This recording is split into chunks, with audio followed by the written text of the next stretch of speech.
In Search of a Midnight Kiss is a film that I have seen before, so this is my second watch on it. First time I watched it quite a long time ago, so I really wanted to revisit it. And this film takes place on New Year's Eve, so that's why I thought it would be absolutely perfect to revisit it right now and make it my 7th film on the 12 Days of Christmas. So it's not a Christmas film, but it's a New Year's film, so it falls in the 12-day gap. It counts. It's a very indie film. This film has indie written all over it. It's you can tell it's budget, but the actors and actresses are pretty good in it, and pretty decent. It's not my favorite independent film. I'll get into the reasons, but it's not like a badly made film. I think it's just a film that didn't really resonate with me. I couldn't really get behind the characters in the movie. Simply put, you got this girl named Vivian, and she's obviously going through a breakup, but she's well, I mean, she's obviously a girl who's very upset from a breakup, basically, and you can tell that she's trying to find something. She's trying to find love from some person, and throughout the whole film, it seems like she's basically damaged, and you slowly start to find out why, but they didn't write her to be very likable, and that's kind of the issue I have, because that's also the issue I have with every character in this film. She meets this guy named Wilson, who also I don't really find likable personally. He's very dorky. I really don't see the chemistry between him and Vivian. I don't know if that's the point, but he's always chasing her. He's chasing her like a puppy dog because he wants to chase any girl like a puppy dog. And she, obviously is in search of a midnight kiss because she's going through this kind of emotionally abusive relationship where you find out that this guy is actually very possessive and very,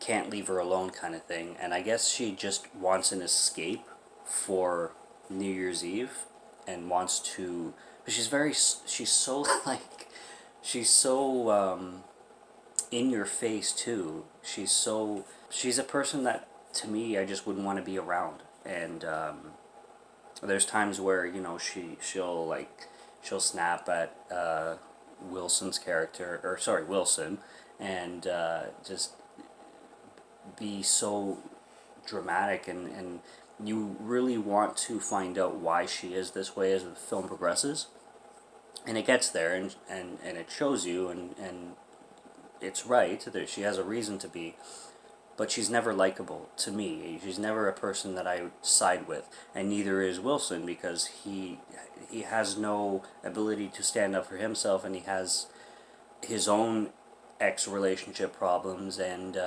he just seems like a broken little child, basically. And then he has a roommate named Jacob, and Jacob has his own relationship with a girl named Min. They all live together. They're all roommates. I think there's like 4 roommates in the house. But Jacob and Min also have, again, neither of them I like, because Min, I don't know how much I should spoil this film, but Min is not the most faithful person, let's just say that. And Jacob, again, totally clueless and head in the clouds and doesn't realize what's going on. And then, kind of throughout the third act, Jacob, who lives with, Wilson, who lives with Jacob, discovers something that Min is doing, not being faithful, and the film plays it out where he just lets it go because love is complicated and people aren't perfect and stuff like that. And that's kind of the direction where the film goes, where, bring on the new year with peace and joy and just let love happen, or, it kind of goes in the direction where people are just looking for love and just to let things be the way they shall be. But I saw the point, and I just think they didn't execute it right. or at least it wasn't executed in a way that I really bought into.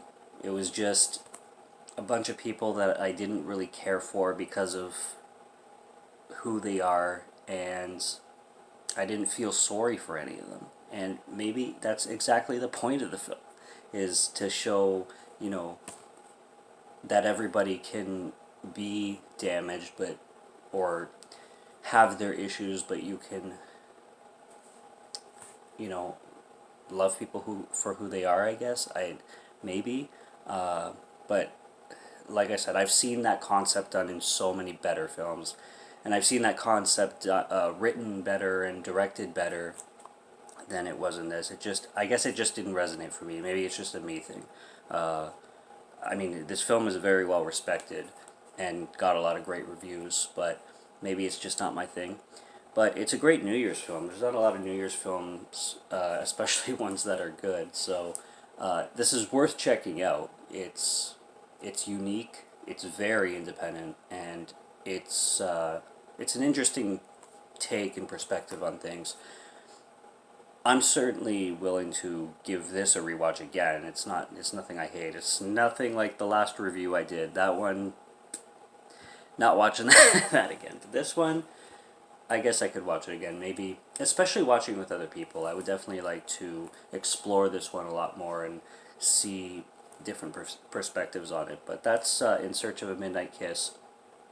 Came out in 2008, and you got these three lovely actors, independent film, on the back, and Min, the character, the